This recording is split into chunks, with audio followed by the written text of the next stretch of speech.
स्वागत है आपका हमारे चैनल अनुराधा हिंदी क्लासेस में। कवि नागार्जुन स्पेशल प्रश्नोत्तरी है, लगभग 20 से 25 प्रश्नों की। कवि नागार्जुन का मूल नाम क्या था? तो वैद्यनाथ मिश्र था। दूसरा प्रश्न है, कवि नागार्जुन को दूसरे किस नाम से जाना जाता है?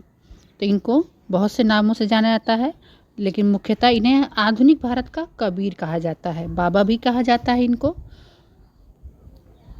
आगे हम बढ़ते हैं, तीसरा प्रश्न देखते हैं। कवि नागार्जुन ने मैथिली भाषा में कौन सी कविता लिखी थी? तो इन्होंने मैथिली भाषा में पत्नहीन नग्न गाछ लिखी थी, जिस पर इनको पुरस्कार भी प्राप्त हुआ था।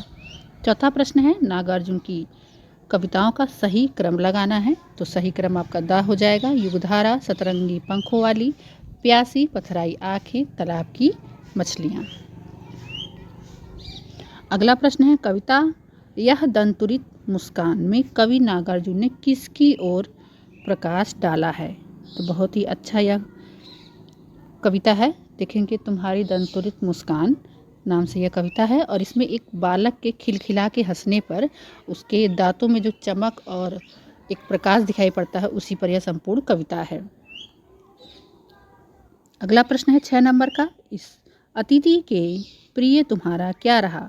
संपर्क उंगलियां माँ की कराती रही, मधुपर्क। यहाँ मधुपर्क से तात्पर्य पूछा जा रहा है, क्या है? तो इसका अर्थ है पंचा अमृत।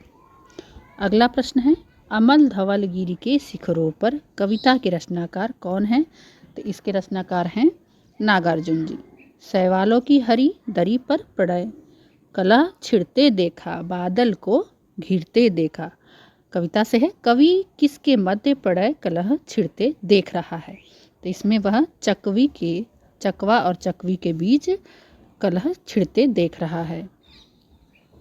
अगला प्रश्न है, कहाँ गया धनपति कुबेर, वह कहाँ गई वह अलका। यहाँ अलका शब्द से क्या अभिप्राय है?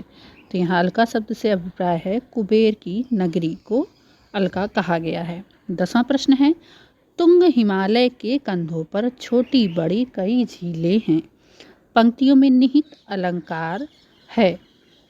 मानवीकरण अलंकार है इसमें, ये ध्यान देना है। अगला प्रश्न है 11 नंबर का, इंद्रनील की माला डाले शंख सरीख सुघड़ गलों में। यहाँ शंख सरीखे सुघड़ गलों में अलंकार है, उपमा अलंकार है। अगला प्रश्न है 12वां प्रश्न, ऋतु बसंत का सुप्रभात था, मंद मंद अनिल बह रहा, बालारूढ़ की मृदु किरणें थी, मतलब सूर्य की किरणें थी। तो पूछा गया है पंक्तियों में बालारूढ़ से क्या अभिप्राय है? तो प्रभात कालीन सूर्य की जो किरणें होती हैं उन्हें बालारूढ़ कहा जाता है। अगला प्रश्न है 13वां प्रश्न, कोटि कोटि हाथों के स्पर्श की महिमा, पंक्ति में कवि ने किस महिमा का उल्लेख किया है? तो मनुष्य के परिश्रम का उल्लेख किया था इसमें। 14 नंबर का प्रश्न है, एक के नहीं दो के नहीं ढेर सारी नदियों के पानी का जादू। कविता में कवि किन की ओर इशारा कर रहा है? तो यहाँ पर नदियों की ओर इशारा किया जा रहा है। अगला प्रश्न है, बादल को घिरते देखा कविता में कवि ने किस ऋतु का उपागम किया है? तो इसमें से कोई ऋतु नहीं थी उसमें से। अगला प्रश्न है 18वां। 16वां प्रश्न है, बरस पड़ा होगा यहीं पर, जाने दो वह कवि कल्पित था, मैंने तो भीषण जाड़ों में नभ चुंबी कैलाश शीर्ष पर यह मेघ। कैलाश शीर्ष पर महामेघ को झंझा नील से गरज गरज भिड़ते देखा। इन पंक्तियों में किस पर्वत का वर्णन किया गया है? पहले ही कह दे रहा उसमें कैलाश शीर्ष पर अर्थात कैलाश पर्वत पर। अगला प्रश्न 17वां, मानसरोवर के उन स्वर्णिम कमलों पर गिरते देखा, बादल को घिरते देखा। कवि ने बादल को किससे गरज कर भिड़ते देखा? तो वायु से गरज कर भिड़ रहा है। 18 नंबर का प्रश्न है, यह दंतुरित मुस्कान कविता में कवि ने दंतुरित किसे कहा है? तो बच्चे के नए नए दांतों को कहा था। 19 नंबर का प्रश्न है, सत सत निर्झर निर्झरणी कल मुखरित देवदारु कानन में, यहाँ सत सत में अलंकार है।